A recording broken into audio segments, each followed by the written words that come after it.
नमस्कार सभी को। आज मैं आपको पितृपक्ष की पौराणिक कथा सुनाने जा रही हूँ।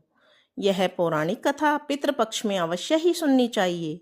इस कथा को सुनने से हमारे पितर प्रसन्न होते हैं और हमें मनचाहा वरदान देकर जाते हैं। तो शुरू करते हैं कथा। इस कथा के अनुसार जोगे और भोगे दो भाई थे। दोनों अलग अलग रहते थे। जोगे धनी था और भोगे निर्धन। दोनों में परस्पर बड़ा प्रेम था। जोगे की पत्नी को धन का अभिमान था, किंतु भोगे की पत्नी बड़ी सरल हृदय की थी।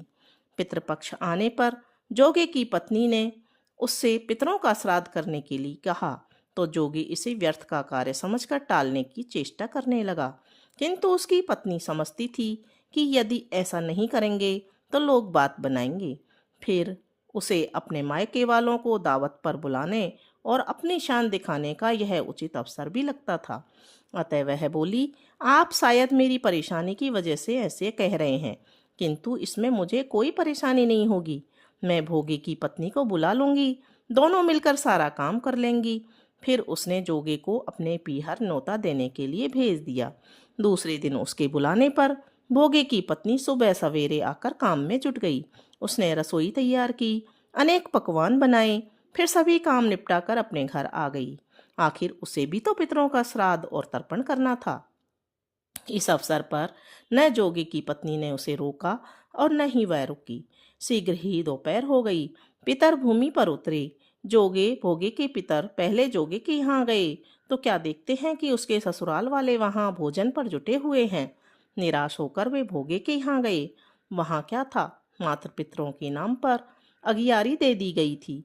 पितरों ने उसकी राख चाटी और भूखे ही नदी के तट पर जा पहुंचे। थोड़ी देर में सारे पितर इकट्ठे हो गए और अपने अपने यहाँ के श्राद्धों की बड़ाई करने लगे। जोगी भोगे के पितरों ने भी अपनी आप बीती सुनाई। वे सोचने लगे, यदि भोगे समर्थ होता तो शायद उन्हें भूखा नहीं रहना पड़ता, मगर भोगे के घर में तो 2 जून की रोटी भी खाने के लिए नहीं थी। यह सब सोचकर उन्हें भोगे पर दया आ गई। अचानक वे नाच नाच कर गाने लगे, भोगे के घर धन हो जाए, भोगे के घर धन हो जाए। सांझ होने को हुई। भोगे के बच्चों को कुछ भी खाने को नहीं मिला था। उन्होंने माँ से कहा, माँ भूख लगी है। तब उन्हें टालने की गरज से भोगी की पत्नी ने कहा, जाओ, आंगन में हौदी औंधी रखी है, उसे जाकर खोल लो और जो कुछ मिले बांट कर खा लेना।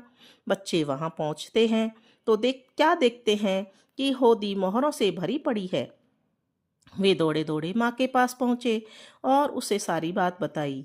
आंगन में आकर भोगे की पत्नी ने है सब कुछ देखा तो वह भी हैरान रह गई। इस प्रकार भोगे भी धनी हो गया, मगर धन पाकर वह घमंडी नहीं हुआ। दूसरे साल का पितृपक्ष आया। श्राद्ध के दिन भोगे की स्त्री ने 56 प्रकार के व्यंजन बनाए। ब्राह्मणों को बुलाकर श्राद्ध किया, भोजन कराया, दक्षिणा दी। जेठ जेठानी को सोने चांदी के बर्तनों में भोजन कराया। इससे प्रसन्न पितर बहुत ही प्रसन्न हुए और तृप्त हुए और उन्हें आशीर्वाद देकर चले गए।